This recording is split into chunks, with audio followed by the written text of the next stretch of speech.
Hello, my name is Alejandro Sotelo, and today we're going to talk about the most important concepts of the module Teaching English Through Translation. The word translation may sound simple, nevertheless, it implies a lot of things. We can say it's an extensive field. During this video, we will try to discuss some important points. Let's start. Most of the times, people recognize the importance of translation. However, we don't know the origins of it. In other words, we don't know where the practice of translation originated. We only accept that it exists. The word translation comes from the Latin term to bring across. Translation and interpreting started when language began to show up in written form. Language in written form originated around 3200 before Christ in the form of hieroglyphics. Egyptians started translation.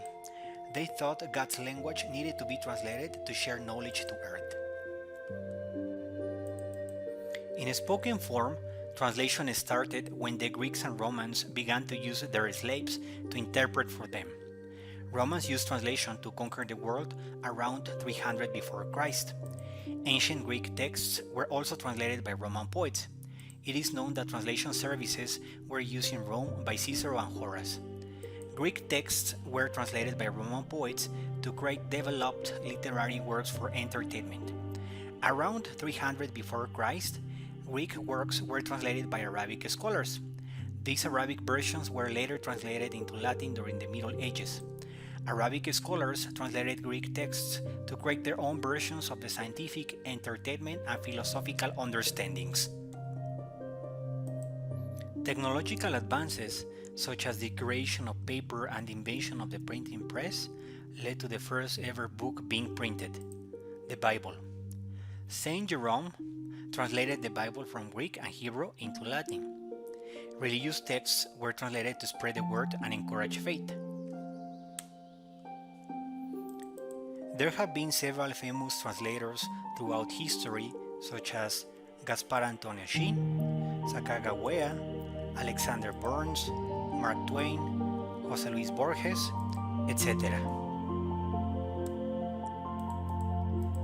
Translators need to focus on the practical aspects of total proficiency in their source language and their target language together with the techniques of translation. There are a lot of people who master the foreign language. Nevertheless, it has been proved they don't have a full command of their mother tongue. Having a full command of the mother tongue is also essential when translating. Sociocultural knowledge is important as well. Translators are required to be not only bilinguals but also biculturals. Here we're talking about the connection between language and culture. It is a well-known fact that human beings are social beings. We live in a society and we need to interact and be able to function properly within it. Therefore, it's important to consider sociocultural or intercultural aspects when translating. Culture is an integral part of language and it plays an important role. As everybody knows, communicative competence is not enough if we don't consider social aspects. The practical approach determines how to transfer the contents of the source into the target. In other words, it deals with the process of translating. A model should account for the factors that influence the decision making, such as communicative function, target language textual style, potential audience, and the requirements of host culture and linguistic system. Now, let's talk about models for translating. We're going to talk about the linguistic model, the text linguistic model, sociocultural translation, the computational model, the psycholinguistical model, and the interdisciplinary model. The linguistic model.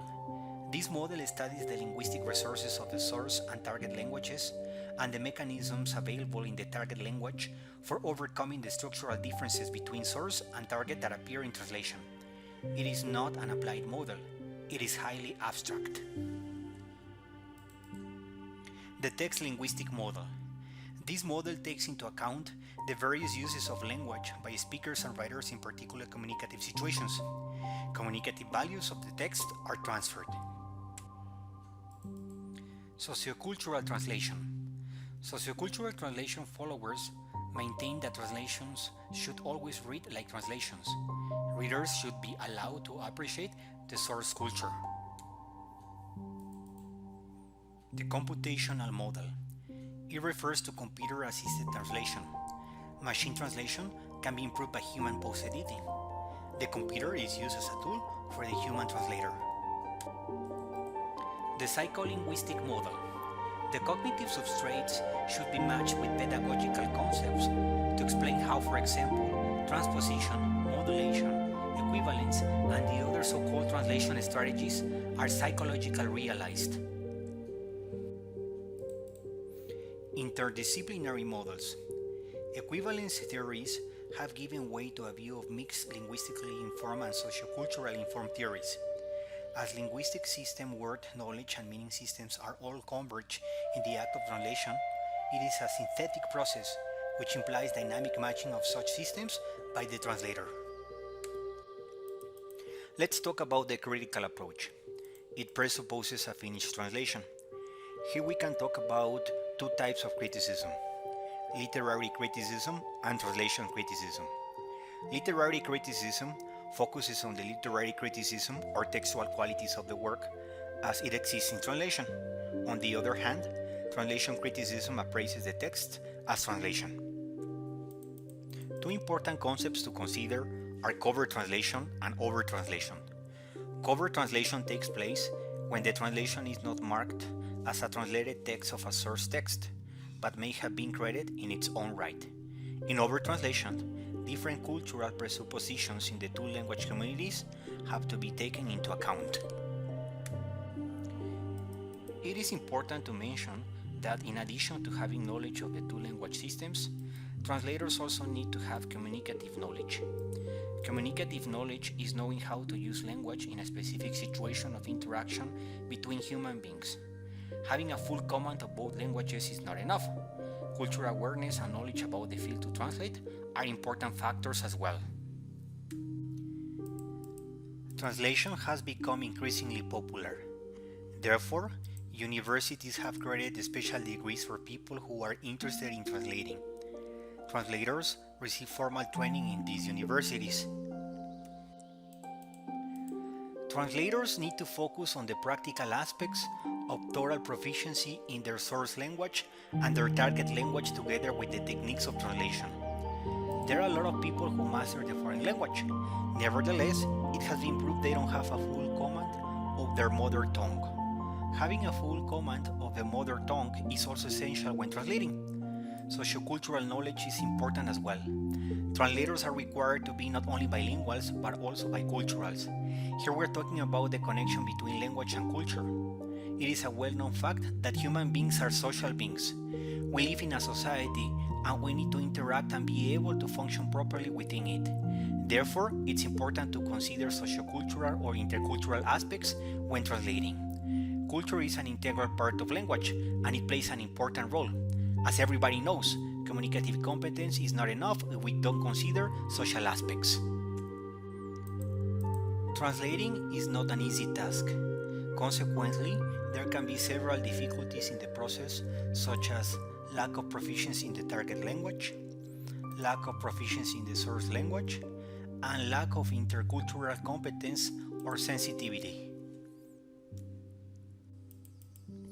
As far as a language classroom is concerned, the intention is for students neither to become professional translators nor to learn the skill of translation. Translation has to be seen as an additional tool to improve awareness of the differences between the two language systems.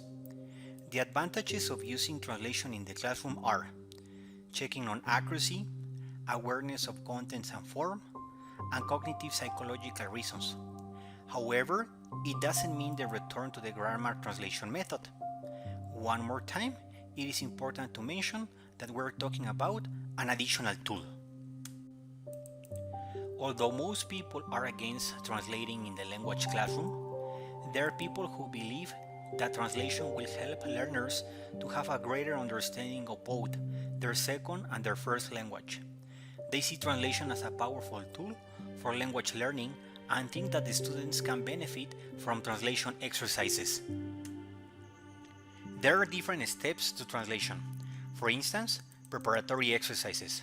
One of them is summarizing a text. This is not translation.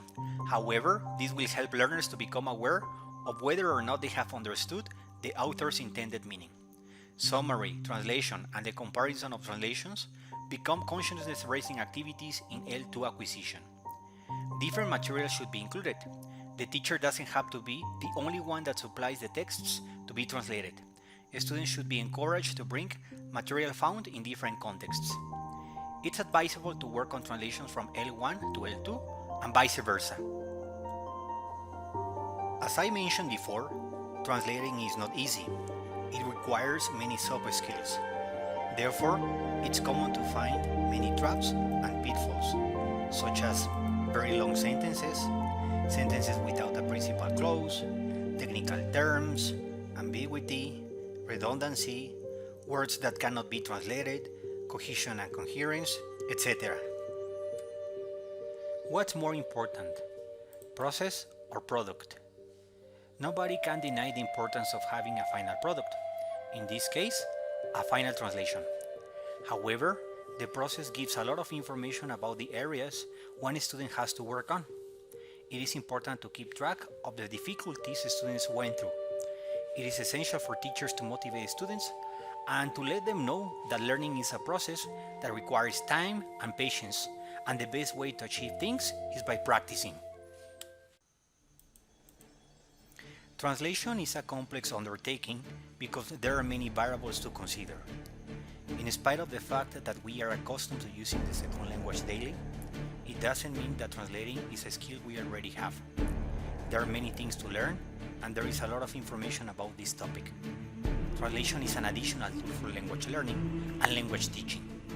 The more tools we have, the more effective and the more successful we will be in this complex process, which is learning a second language.